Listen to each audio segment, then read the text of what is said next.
আমাদের জন্য একটা ট্র্যাজিক নিউজ খবর আমরা পেয়েছি গতকাল,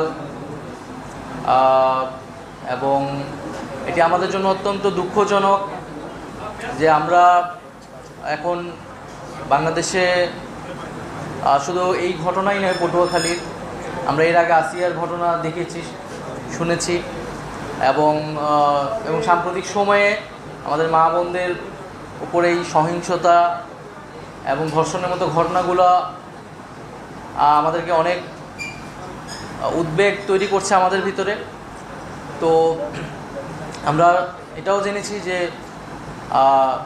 পটুয়াখালীর এই বোন আমাদের ভিকটিম, তিনি একজন শহীদ পরিবারের সদস্য। তার বাবা এই জুলাই গণঅভ্যুত্থানে শহীদ হয়েছিলেন। শুধু শহীদ পরিবারের কন্যা হিসেবেই নয়, একজন দেশের সাধারণ মেয়ে হিসেবে, সাধারণ নাগরিক হিসেবে তিনি আমাদের বোন ন্যায় বিচার প্রত্যাশা করেছেন। এবং আমরা জাতীয় নাগরিক পার্টির পক্ষ থেকেও এই যে ঘটনা, এই যে মর্মান্তিক ঘটনা, তার বিচার চাচ্ছি দ্রুত সময়ের মধ্যে সুষ্ঠু তদন্ত করে এটার বিচার, এই ঘটনার বিচার নিশ্চিত করতে হবে।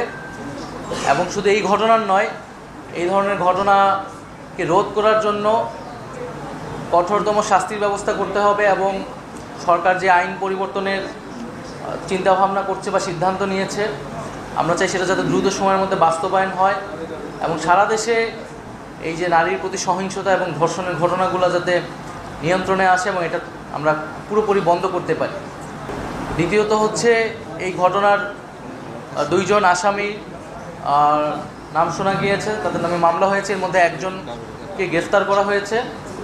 তা আমরা দাবি জানাচ্ছি যে 24 ঘন্টার মধ্যে আরেকজন যে আসামি, সেই আসামিকে গ্রেফতার করতে হবে এবং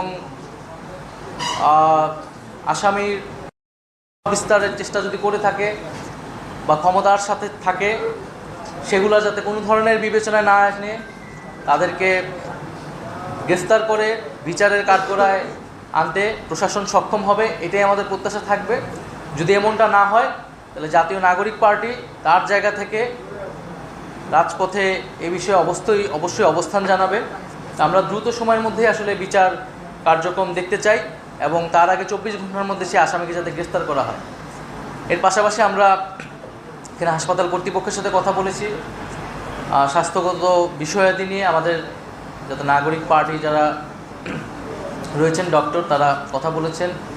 আমরা পুলিশের সাথে কথা বলেছি, মামলার বিষয়গুলো নিয়ে খোঁজ নিয়েছি এবং পরিবারের সাথে কথা বলেছি এবং পরিবারের সার্বিক সুবিধা, সার্বিক সহযোগিতা যে কোনো ধরনের, তার আগামী ভবিষ্যৎ, শিক্ষাগত সব কিছুতে জাতীয় নাগরিক পার্টির পক্ষ থেকে আমরা তাদের পাশে থাকব এবং আমরা আশা করব সরকারের জায়গা থেকে সরকার এই পরিবারের পাশে এসে দাঁড়াবে।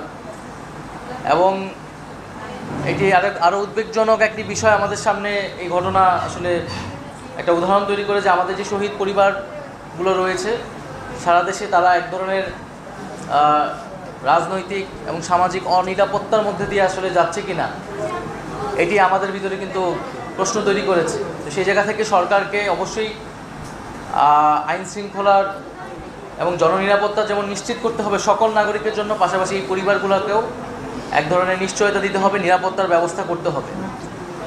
তো সেই জায়গা থেকে আজকে আমাদের খুবই দ্রুত সময়ের সিদ্ধান্তের মাধ্যমেই আসলে পটুয়াখালীতে আসা এবং এই বিষয়গুলো আজকের আমরা এখানে সাক্ষাৎ করলাম। প্রাথমিকভাবে আমরা 24 ঘন্টা দেখব যে 24 ঘন্টার মধ্যে আসামি গ্রেফতার হচ্ছে কিনা এবং মামলার কার্যক্রম এবং বিচারের কার্যক্রমটা দ্রুত বিষয়ে আগাচ্ছে কিনা।